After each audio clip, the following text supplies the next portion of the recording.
మహాగణాధిపతయే నమః. ఓం గురుభ్యో నమః. ఓం శ్రీమాత్రే నమః. పరమేశ్వర స్వరూపమైనటువంటి జ్యోతిష, వాస్తు మరియు ఇతర అనేకమైనటువంటి శాస్త్రములను మనకు అందించినటువంటి మహర్షులకి నమస్కారం.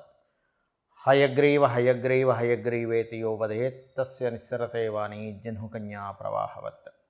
అరుణాం కరుణాతరంగితాక్షీం ధృతపాశాంకుశపుష్పబాణచాపాం అనిమాదిభిరావృతాం మయూకైః అహమిత్యేవ విభావయే భవానీం. శ్రీమాత్రే నమః.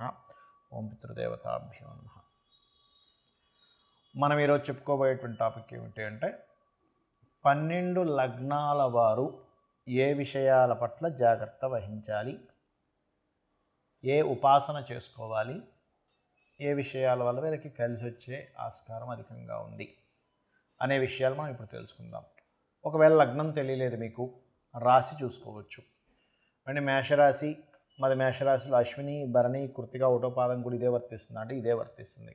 అయితే ఫస్ట్ ప్రిఫరెన్స్ లగ్నానికి ఇవ్వండి, సెకండ్ ప్రిఫరెన్స్ రాశికి ఇవ్వండి లగ్నం తెలియని పక్షంలో.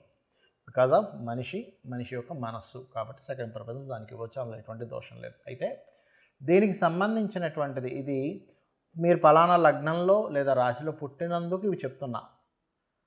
బట్ మీ పర్సనల్ చార్ట్ బట్టి కొన్ని కండిషన్స్ ఉంటాయి, అది నేను మీకు వీడియో ఆఖరిలో చెప్తాను. వీడియో ఆఖరి వరకు చూసినట్లయితే మీకు పరిపూర్ణంగా తెలుస్తుంది. ఇప్పుడు ఒక్కొక్క లగ్నం గురించి మనం తెలుసుకుందాం.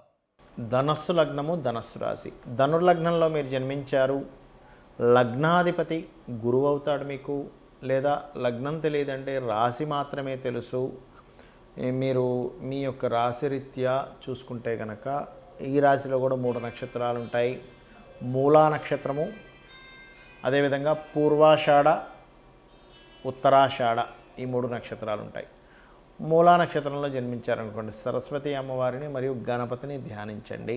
పూర్వాషాఢ నక్షత్రం వారు పర్టికులర్గా అమ్మవారి యొక్క ఆరాధన, ఉత్తరాషాఢ వారు సూర్య ఆరాధన చేయడం ద్వారా మీరు ఫస్ట్ మీ యొక్క మెంటల్ స్టెబిలిటీ పెంచుకోగలుగుతారు దీని ద్వారా. మరియు అదేవిధంగా చూసుకున్నట్లయితే మీరు ఉదయం నిద్ర లేచిన వెంటనే ఈ నామస్మరణతో అంటే ఓం సరస్వతీదేవి నమః లేదా ఓం గణపతి నమః మూలవారు, పూర్వాషాఢ వారు శ్రీమాత్రే నమః, ఉత్తరాషాఢ వారు ఓం సూర్యదేవాయ నమః లేదా ఓం నమశివాయ మంత్రాన్ని పంచాక్షరి స్మరించుకోవచ్చు. అయితే ఇక్కడ మీరు అర్థం చేసుకోవాల్సిన విషయం ఏమిటంటే మీరు ఈ లగ్నంలో జన్మించారు అంటే ఫస్ట్ ఆఫ్ ఆల్ మీకు ఏ కర్మ మిమ్మల్ని తీవ్రంగా ఇబ్బంది పెడుతుంది, దేనికి మీరు జాగ్రత్తగా ఉండాలి. Very clear. ఇక్కడ మీకు వివాహ సంబంధించినటువంటి కర్మే మిమ్మల్ని పట్టుకుంటుంది. అంటే ఏమిటి, వివాహం చేసుకోకుండా ఉండాలా కాదు. వివాహం విషయంలో ఎంపిక చేసుకునేటప్పుడు, లైఫ్ పార్ట్నర్ని ఎంపిక చేసుకునేటప్పుడు తొందరపాటు పనికిరాదు. చాలామంది చేసే మిస్టేక్ ఏమిటి అంటే, నేను చూశానండి, చాలా చూసాము, 4-5 చూసాం, వెక్స్ అయిపోయి సరే ఏదో ఒకటి అని చెప్పి సరిగ్గా చూసుకోకుండా చేసుకున్నాము, అక్కడి నుంచి మాకు వివాహం అయినప్పటి నుంచి గొడవలు, గందరగోళం, ఎందుకు చేసుకున్నాను నాయన అనిపిస్తుంది అంటూ ఉంటారు. అందరూ ఏంటంటే వెక్స్ అయిపోయి చేసే నిర్ణయాలే మనిషిని ఇబ్బందికి తీస్తుంది. అయితే ఇక్కడ మీరు అర్థం చేసుకోవాల్సినటువంటి విషయం ఏమిటి అంటే, ఇక్కడ మీరు అప్పులు ఎవరికైనా ఇవ్వడం వల్ల కానీ, లేదా ముఖ్యంగా స్త్రీ మూలకంగా, అది పురుషుడికైనా స్త్రీకైనా సరే, అంటే పురుషుడు మాత్రం స్త్రీని వివాహం చేసుకుంటాడు కదా, స్త్రీకి ఏంటి అనుకోవచ్చు, ఆ భర్త యొక్క సిస్టర్స్ రూపంలోనూ లేకపోతే భర్త యొక్క మదర్ రూపంలోనూ వస్తుంది ఇక్కడ మీ వివాహ జీవితంలో ఇబ్బంది ఇవ్వడానికి. అంటే ఏమిటి, ఇక్కడ ఏమీ అవేవో శత్రువులై వాళ్ళకేదో అలా అయి రావడం కాదు. మీ పాస్ట్ లైఫ్ కర్మ ఆ రూపంలో మీ దగ్గరికి వచ్చి ఆ కర్మ తీర్చుకునే పని చేస్తుంది, గుర్తుపెట్టుకోండి.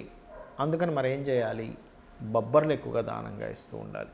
మీరు ఎంత బొబ్బర్లు దానంగా ఇస్తుంటే అంత బాగుంటుంది. కొంతవరకు సిబ్లింగ్స్ రూపంలో కూడా ఇది మిమ్మల్ని కర్మ అనేటువంటిది మిమ్మల్ని వెంటాడుతూ ఉంటుంది. మరి ఏ విషయాల్లో బాగుంటాయి, అసలు ఏ నామస్మరణ చేసుకోవాలి, విదేశాలకు వెళ్ళడం ద్వారా మంచి సక్సెస్ యోగం ఉంటుంది, మెడికల్ రిలేటెడ్ సంబంధించిన వాటి మూలంగా, లేదా ఏదైనా క్రియేటివ్ రిలేటెడ్ వాటి మూలంగా మీకు యోగం అనేటువంటిది, అంటే ఇటువంటి ఆపర్చునిటీస్ ఏదైనా వచ్చాయా అంటే మిమ్మల్ని మీరు వాటికి జాగ్రత్తగా ప్లానింగ్ చేసుకోండి.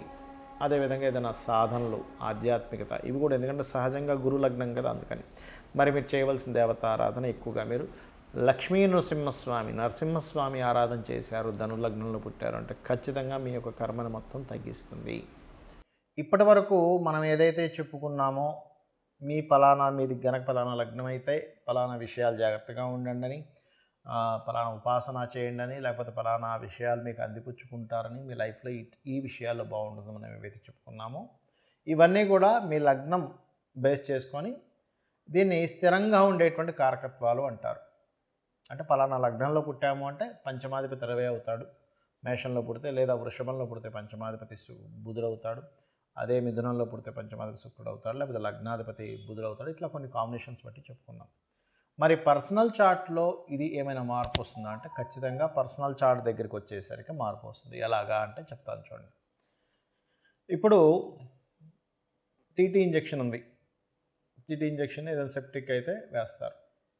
ఇప్పుడు ఆ ఇంజెక్షన్ అందరికీ పడదు. కొంతమందికి టెస్ట్ చేస్తారు, మీరు కొంతసేపు కూర్చోండి. ఎందుకండి అది అందరికీ వాడడానికే కదా అంటే కొంతమందికి స్పెసిఫిక్గా కొన్ని పడవు. కొన్ని ఫుడ్స్ కావచ్చు, కొన్ని మెడిసిన్స్ కావచ్చు, కొన్ని వాతావరణాలు కావచ్చు, కొంత నీరు కూడా. ఒక్కోసారి చూడండి, నేను వేరే దగ్గరికి వెళ్ళానండి, అక్కడ వాటర్ నాకు పడలేదండి అంటాం, అక్కడ గాలి నాకు పడలేదండి అంటాం, ఆ ఫుడ్ నాకు పడలేదండి అంటాం. ఎందుకంటామండి? మరి మిగతా 100 మంది బాగానే ఉన్నారుగా, నీకు ఒక్కడికి ఎందుకు ఇలా అయిందంటే బికాజ్ ఆఫ్ ఎవరి శరీరతత్వాన్ని బట్టి వారికి ఎలా అయితే కొన్ని విషయాలు బాగా పడతాయి, కొంతమందికి బాగా పడవు. అదేవిధంగా సబ్జెక్ట్స్ కూడా చూడండి, 40 మంది పిల్లల్ని కూర్చోబెట్టి టీచర్ చెప్తే అందులో ఒకరికి అద్భుతంగా అర్థమవుతుంది, కొంతమందికి అసలు సబ్జెక్ట్ అర్థం కాదు. ఎందుకు? మరి అందరికీ ఒకలాగే చెప్పింది కదా టీచర్ అంటే బికాజ్ ఆఫ్ వాళ్ళకున్నటువంటి అవగాహన, వాళ్ళకున్న ఇంట్రెస్ట్, ఇవన్నీ మనం బేరేజ్ చేసుకుంటాం. అంటే పర్సనల్గా ఉండే వాళ్ళ తెలివితేటలు కానీ వాళ్ళకుండే శరీరతత్వాన్ని బట్టి వాళ్ళకి తెలుస్తూ ఉంటుంది. అలాగే మీ జన్మజాతకంలో ఉండే కాంబినేషన్స్ ఇప్పుడు నేను చెప్పినవి ఏవైతే ఉన్నాయో కొంతవరకు అది మారుస్తూ ఉంటుంది. అంటే ఉదాహరణకి నేను మీకు మేషలగ్నం వారికి అప్పుల విషయంలోనే మెయిన్గా జాగ్రత్తగా ఉండాలని చెప్పాను. కానీ వారి జన్మజాతకంలో కొంచెం బుధుడు బాగున్నాడు అనుకోండి, అప్పుడు అంత ప్రమాదం రాదు. లేదా బుధుడు ఇంకా పాడైపోయాడు ఉదాహరణకి, అప్పుడు ఇంకా ఎక్కువ ప్రభావం వస్తుంది. సో ఇలాంటివి చూసుకోవాలి. అంటే ఏమిటి? నేను ఏదైనా ఆరోగ్యం గురించి చెప్పానంటే మీ జాతచక్రంలో రవిని చూసుకోండి. రవి బాగున్నాడంటే మీరేం కంగారు పడక్కర్లేదు. రవి కనుక పాడేయాడంటే ఇంకొంచెం జాగ్రత్తగా ఉండాలి. మానసిక విషయాల గురించి చెప్పాను, చంద్రుడు బాగున్నాడు, ఎక్కువ కంగారు అక్కర్లేదు. చంద్రుడు పాడయ్యాడు, అప్పుడు మీరు ఏ బియ్యం దానం ఇవ్వడమో చేయండి.